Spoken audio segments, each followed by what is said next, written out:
Welcome to the Taming the High Cost of College podcast. Here is your host, certified financial planner, Brad Baldridge. Welcome to Taming the High Cost of College. I'm your host, Brad Baldridge. Today I'm sitting down with Chuck Erickson, and we're going to talk about the 5 things that parents of juniors should be doing right now. So let's start with number 1, college visits. For many families, I think you need to figure out how many visits you're going to be doing. In other words, is it just a couple of visits that are local? Or do you have a far and wide kind of kid where you're going to be getting on airplanes and flying around the country? So that needs to be worked out junior year. The second thing everyone should be thinking about right now is college research. Are students going to be applying to public universities, private universities? There's over 2,700 options out there. So you need to research and figure out which one's the best fit for you. What are you looking for in your college experience? Urban, rural, suburban, big, medium, small? There's lots of options. What college options are in your state and what is available to you within 5 to 6 hours of your home? So make sure you plan out time to research your colleges. Next, we have ACT or SAT plan. In other words, what is your testing plan? Are you going to take both tests? Are you going to skip testing altogether and go test optional? Or do you need to do some prep or hire some tutors? The landscape is changing a lot when it comes to testing. Some colleges are starting to bring it back. So you need to understand what you're up against. And again, work that out junior year so you have it taken care of. Fourth thing you should be thinking about is scholarships. This is the free money that you can get either directly from a college or from outside resources. So you need to think about, are you going to be finding colleges that offer lots of scholarships, or are you going to be applying for outside scholarships? If you're looking at outside scholarships, how many are you going to apply for? 5, 10, 50? Make a plan so you know how many scholarships you're going to be looking for. And then finally, college financial plan. We have college budget. How much is your family going to spend when it comes to college? Is it $10,000 a year, $50,000 a year? How are you going to be fair among all the children? Do they each get the same amount, or how's that going to work? Saving and investing. Are you currently saving and investing? Do you have a big pile of money to pay for college? Or are you starting from zero? A lot of families have some money, but unfortunately, as they figure things out, they realize they don't have quite enough, and they're going to have to fill some gaps. Then there's understanding financial aid. Will you get need-based aid, merit aid? Some families can have both. Some families won't get either. So you really need to understand how that system works. And then finally, loans. Are you going to fill the gaps with loans? Are the parents going to take the loans? Are the students going to take the loans? Well, first you need to understand what loans are available, because students can't borrow unlimited amounts of money. So sometimes parents are going to need to sign and co-sign. So you really need to understand the overall financial process and get that going early, because I see a lot of families paint themselves into a corner and they don't understand the finances until it's too late to fix it. There you go, Chuck. We did it late night Letterman style. We did the 5 things, went through them quickly. Let's slow down a little and spend a little more time now and talk about each of these things and why they're important and how they can make a difference in someone's overall plan and college experience. Sounds great. Let's dive into it, and I'm happy to provide my perspective as a college counselor. All right, so let's go ahead and dive into each of these topics in a little more detail. So first, we talked about college visits, and I guess we were talking a little bit earlier. You mentioned something about lots of families are starting to skip visits. Can you explain that to me a little? Yeah, so as part of my work as a college counselor, I'm constantly in contact with various admissions counselors at colleges all across the country, public, private, big, small. And the biggest thing that they are saying is they have seen a dramatic decrease in families who are visiting the colleges. And that's at any point in time, whether that's the junior year or the senior year. Now, that could be due to lack of free time available, lack of funding available, but this is very different than pre-pandemic, where we saw families really going to visit college campuses. And I'm worried that families are waiting until the last minute before that May 1st decision deadline to do all the visits, and they're not really giving this the due process that it needs to really explore and understand college campuses. Right.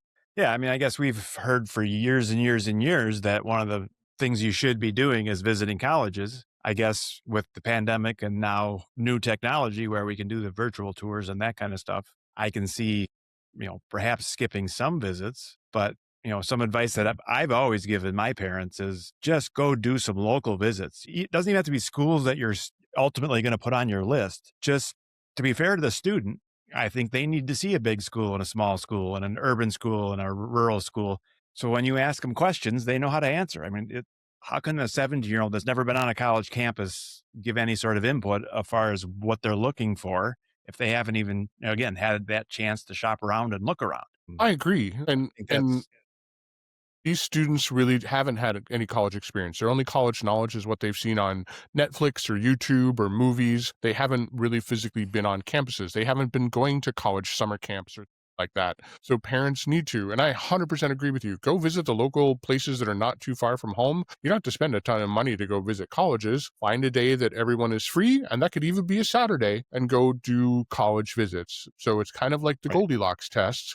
They've got to see what a big, a small, and a medium is kind of like, so then they can figure out which size is right for them. Right. Absolutely. And I think the other piece of it is to realize that there's multiple reasons to do a college visit.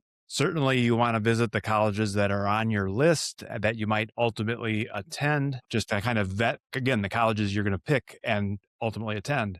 But you can also do a college visit early in the process, like I said, to help a student understand if they're looking for that urban or rural. When I was doing college visits, my mom was very adamant about there's got to be some green space. Hmm. And she's still adamant about it. My kids are visiting now and she's saying the same thing. Did they have any green space? Did they have a quad where you could throw a Frisbee? So that, again, so that was important to her. But is that important to your student? Really working out the haves and the have-nots helps you narrow the list too. As you mentioned, there's lots of schools. As you visit, you might learn, here's a big pile of schools I don't like. I don't like urban, or I don't like rural, or I don't like big. Well, okay, that helps us cut large swaths off the list. And I don't know how else to do that besides visits. I mean, I guess you could do the virtual thing, but then the other reasons to look would be, I'm trying to learn about majors. Well, the physical therapy major local is the same physical therapy major as it is in Texas or Florida or wherever else you might be going. So learn about physical therapy local and then go study it somewhere else. I agree with all that. I also think by visiting local colleges, you can see, oh, I like the medium size, but I don't want to stay in my own state. Well, now that you know what a medium looks like, there are lots of other medium schools that allows you to kind of then project and say, well, if I like this setup here, it's going to be similar to another one. I have noticed that a lot of students think, oh, I'm just going to go to the major flagship of my state. And then when they go visit, they don't realize the physical size of the campus. And they're walking 30, 45 minutes to the parking garage and they go, wait, it's going to be a 30, 45-minute walk to a parking garage if I have a car and I park it in the parking garage. And then they go, wait a minute, I didn't realize it's this big.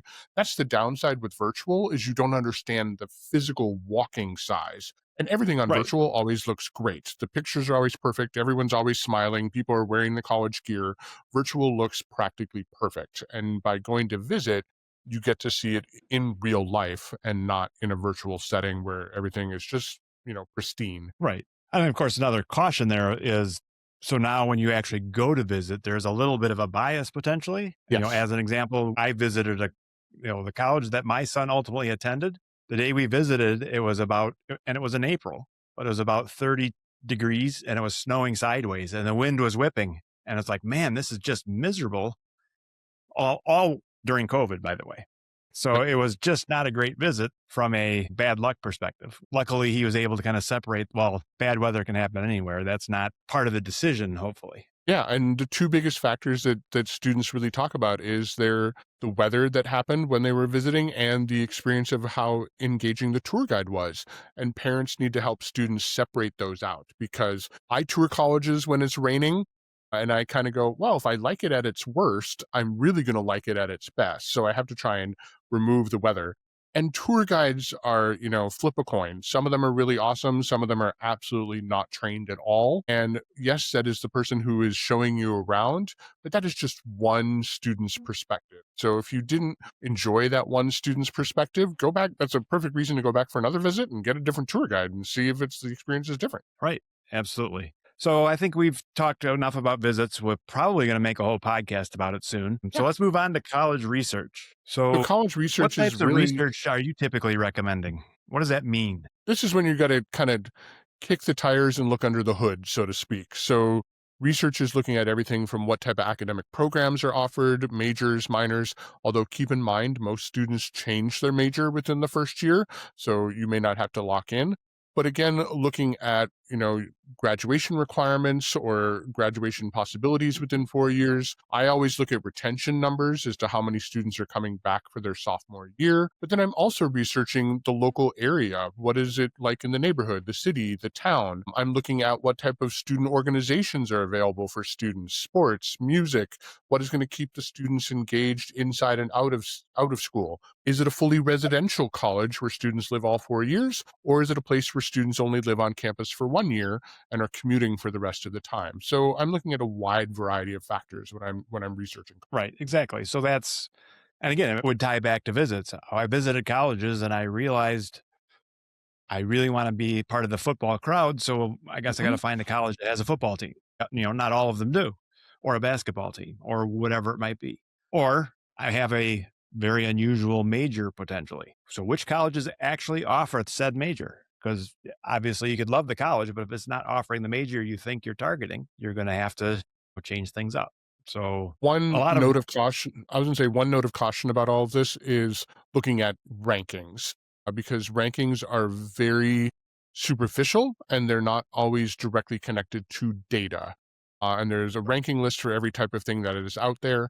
I am not very pro rankings because that is someone who is crunching numbers inside of an office that's never experienced the campus, and then they're giving it a ranking. And so I always encourage students and families try to ignore the rankings and look at the college from its own point of view, from its own website, its own promotional materials, YouTube channel, social media. Look at what the college itself is saying about itself, not what other people are saying about the college. Yes, absolutely. And just also, again, getting that potentially the independent data of finding that list of every college that offers a nursing major, and then finding some sort of map or whatever that says, well, which of these colleges are within driving distance, or which of these are urban, or which of these are rural. So there are some databases out there. I know through the course that I offer, we have some search tools that certainly would help you figure out what's close, what's nearby, what's within 50 miles or 500 miles, or is it public or private? So there's lots of stuff to learn. And that's the point, right? How much of this do you need to learn? How much do you want to learn? I talk about buying a car. So imagine this, you wake up one Saturday morning and you talk with your spouse or significant other and you say, hey, you know what? I think I need a new car. I'm going to go buy a new car now. I'll be back in an hour. And exactly. A lot of people think that's funny. It's like, you can't buy a car in an hour. Yeah. Well, actually you can. You could walk in and say, I'll take the blue one. How big of a check do you need? Let's get this done. Again, is that wise? Of course not. Most people wouldn't do that. Most people would say, you've got to do some research. You got to decide what kind of car you want and look up if they're a good car or not and figure out what a fair price is. And then the bigger things do you need to tow a boat? Do you need to fit a family of 7? All that stuff, that's just, you can translate all that to the college process. So some people would say, well, you got to spend hours and hours and hours figuring out what the right car is at the right price. Yet when it comes to college, do the same rules apply? I think they do. But again, so that's the college research. What's important to you? How do you figure out which schools have it, which schools don't?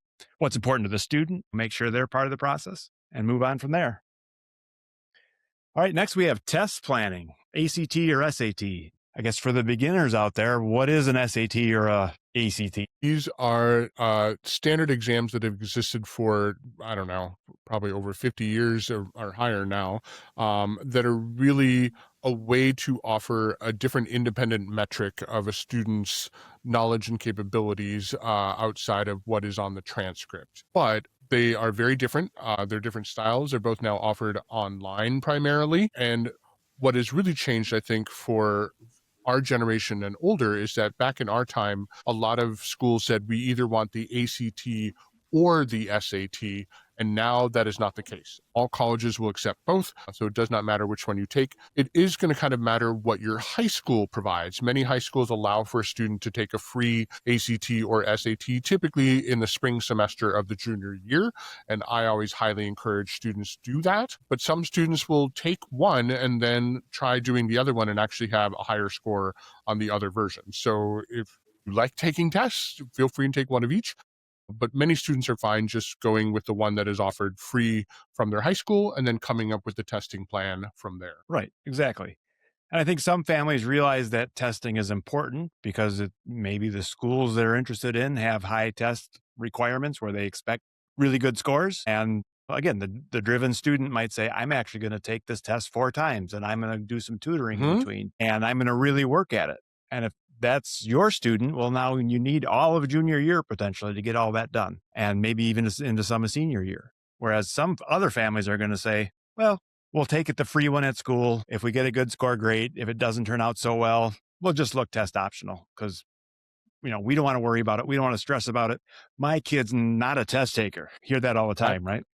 Wasn't saying that's another podcast for another day, but just to give you kind of some high level thoughts on this, many of the public flagship universities are now requiring or expecting students to submit scores. So if you are looking at going to the most notable public university of your state, please check to see if they require testing. For example, the entire state of Florida, every public institution in the state of Florida now requires an SAT or an ACT. Again, it doesn't matter which one, but there are a lot of the public flagships. So UW-Madison is really encouraging students to do it. Purdue, UNC Chapel Hill, University of Tennessee, and on, Ohio State, University of Michigan. All of these large, very well-known schools are really expecting tests. If you don't like the tests, there's still plenty, over 80% of the nation's colleges allow students to apply test optional. So if you don't like the test, or as you said, you may not be a good test taker, there are options out there, but you need to pay attention to see if the colleges you're interested in do require it and then make sure you have a plan. Right. And I think, too, is understanding that test optional, if your student could have put up a good score, they were just too lazy to work at it. Yeah. Which is quite real, happens. I think, in a lot of cases. Yep. Then all that's really happening is a lot of colleges will look at the 10 different things to figure out if you're admittable or not. And they're saying, okay, well, we don't have a test score, so I guess we'll base it on the 9. And what you essentially did was say, we took one of the things that we could have had as a feather in our cap and we eliminated it. So now they're evaluating us on these 9 other things where we had a chance of putting our best foot forward. We just chose not to. So understand the pros and cons of test optional. Yes. The other thing I would talk about, and it's going to lead into our next topic, which is many colleges do utilize ACT and SAT as a factor for awarding scholarships. So if you are looking for colleges that are giving out some great scholarship offers, you may want to say, do you factor test scores as part of your scholarship criteria? Because that is separate from admission. Admission is one set of criteria. Scholarship is a different set of criteria, and might be able to get admitted without a test score, but you may not qualify for the top scholarships unless you submit a test. Right.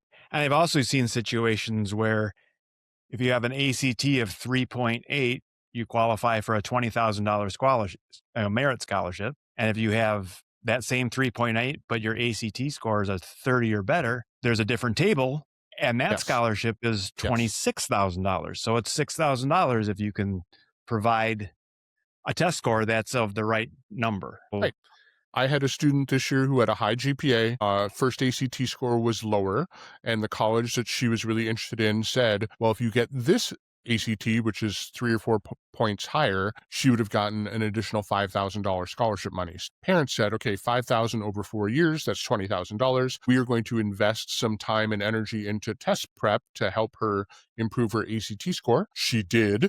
Her next ACT score was incredible, and she was awarded the much higher level scholarship. So in essence, they saved money in the long run by feeling that, oh, if we invest in test prep, it actually improves her chance for a higher scholarship. Right. Exactly. And then I think another really big challenge is you don't know what schools are going to ultimately bubble to the top. And if the ones that bubble to the top, the ones you really like, are not test optional, and you decide, again, you've kind of put the cart before the horse. So for a lot of families, my recommendation is if you have any doubt at all, take it seriously and consider it part of the process. And then at the end of the process, if it's like, well, actually, it turns out we could go test optional and it makes sense to go test optional, well, then that's when you make the decision. Not, well, let's cut some work out. Let's save the hassle of testing. I agree. In my opinion. Yeah, and that would be the process that I would do as well, is I would look at the factors and look at colleges that they're looking at and go, "Actually, with your test score and well, should I say, with your GPA, your transcript and your GPA are really strong, and your test score doesn't really correlate to that, and the colleges you're looking at allow for test optional, so we can go down that route." The thing to keep in mind is that if you live in the state of California, the University of California system and the Cal State system don't require ACT or SAT, and there are limited opportunities to take the ACT and the SAT in California. So I've had to have California students actually travel to a different state in order to get the testing done. So make sure that you have testing available in your region, because that has to be part of the testing plan. Can I actually Right. take it? Right. Exactly. And I've heard some some of the politics and so forth. I've heard some grumblings that maybe California is going to reverse that decision, but who knows for sure, where they Eh, may start bringing some of the testing back because they're having some problems because they've so wholesalely gotten rid of it. we will see. That is to be determined. I don't have any further information on that point at this moment in time. Correct. All right. So scholarships, free money. Don't we all want free money? Absolutely, and there's lots of great ways to get scholarships. I think the biggest misnomer for a lot of families is that they look the price tag of private schools in particular and say, "There's no way we're going to afford that." And what they don't realize is that many private colleges and universities offer substantial merit scholarships to bring the cost down to the level of a public university, and sometimes even lower than a public university. What also families don't understand is that many public universities either offer substantial scholarships and they're like, "Oh, there's an opportunity to get scholarships right from my public," but a lot of them don't. And I think they go, "I'm sure my college offers scholarships and I'll be able to get it." And I'm like, "No, some of them don't." And the ultra selective private institutions that are hard to get into, your Ivies and your Ivy pluses and your top 50, don't offer scholarships. So this is something, as a part of your research, again, is that an important factor for you? And do the colleges offer it? And I really encourage families to think about, if scholarships are important to you, look for the colleges and universities that provide those as part of their application process. Then, of course, there's Right. always the outside scholarships. Right. Exactly. I mean, scholarships is a very big and broad topic. I've got some resources out there, the 10 types of free money. Half of them are scholarships, but there's also the federal grants. And so there's lots of ways to get the free money. And your job junior year is to figure out, well, which types of free money work for us? Because again, some of it's need based, some of it's merit based, some of it is highly needs based where you have to have very low income. Some of it you have to have a rock star student. So really understanding how all the pieces fit together, that's the whole goal of the scholarship. So having that scholarship understanding and how it applies to you, again, because you might select certain schools because they're scholarship generous. You might select certain schools because they're low cost and you know you're not going to get Mhm. scholarships. Ultimately, what we're really concerned about, and this comes up for the next topic, which is what is the true net cost of college, right? So here's the analogy. If you go to the department store and you want to buy a t-shirt, sometimes you have to play the game, right? You show up and you use your points, you get your coupons out, you do your Kohl's Cash and all these different games. And that $50 t-shirt now costs $20. Or you go to Walmart and you buy a $20 t-shirt for $20. Both work. Some people would say, well, this t-shirt's better than that t-shirt, which again, same thing about college, right? Some colleges are better or worse. I wouldn't say it that way point blank, but certainly better or worse for your particular situation or better or worse for your particular student. Absolutely. Yep. But it's not automatically better or worse sight unseen or not without the research, right? So understanding how that net price is going to affect you and then ultimately can you afford it, right? So I guess we just jumped into the next topic, college financial plan. What is your plan for paying for college? And is it realistic? Because you need to kind of vet your plan to say, well, here's my goal. I'm going to borrow $400,000 and pay for college. And it's like, really? Mm, Okay. Well, what are the consequences? And will you even qualify? Lots of people right. can't borrow $400,000. They don't have the credit scores. They don't have the ability to borrow college. So, and lots of people will say, well, we're just going to go to a school that costs 5,000 or less. That's our solution. It's like, okay, well, theoretically, but 5,000 or less a realistic price for your situation. Right. And I think we're seeing a lot of parents that just don't want to touch this topic. They want to make their kids happy. So they're like, I want to, whatever college they want to go to, I'm going to figure out how to make it work. And that is the biggest red flag for me when parents say, I'll figure out how it's going to work. And I'm just going, you need to understand what you as parents paid for college back in the 80s and 90s is not what it costs today. And you have to get a better grip on what are the actual costs of college. I have too many families that contact me in in March or April of their senior year, getting the final financial aid award in hand, and they go, "We can't afford this." And I said, "Well, why did you apply to a college that costs $95,000? You don't qualify for need-based aid. They don't give out scholarships. So you are literally left with a $95,000 per year price tag. Why did you apply if you knew you weren't going to be able to budget for this?" And they said, "Well, we wanted to give our kid the best opportunity." And I said, "You also gave them the most expensive opportunity. So is it worth it? Like, really? Right. I think there's some better options out there." Right. Well, again, and that's that realistic side of things where, but some of the high end schools can be the low cost leader. Stanford's $95,000 a year, roughly. And that's Yep. all in tuition, room and board, books, fees, beer and pizza, the whole cost. But they put out a press release and said, if your family income is below $100,000, and there's a little asterisk there, by the way, but then they will cover it all. They will be free. If your income is below $100,000, Stanford is free. If your income is, say, $500,000 and up, Stanford will be full price at $95,000. Correct. So, And the asterisk on that understanding the rule is free, important. well, yeah, and the asterisk on the free is, can you get admitted to Stanford? Like, so a lot of Exactly. people will see those press releases where college X, Y, and Z is offering free tuition or free full cost. Remember, most of these are free tuition. They're not covering room and board. So they'll say Right. free tuition, which is actually the federal financial aid calculation. So you can get free tuition at a lot of places if you are coming from an economically disadvantaged situation. If your family is really scraping by financially, and I'm talking like dirt poor, like we're talking, getting federal assistance to do things, a lot of colleges will offer you free tuition. That's kind of the norm. They're putting out these press releases because they're trying to get more kids to apply. But also Right.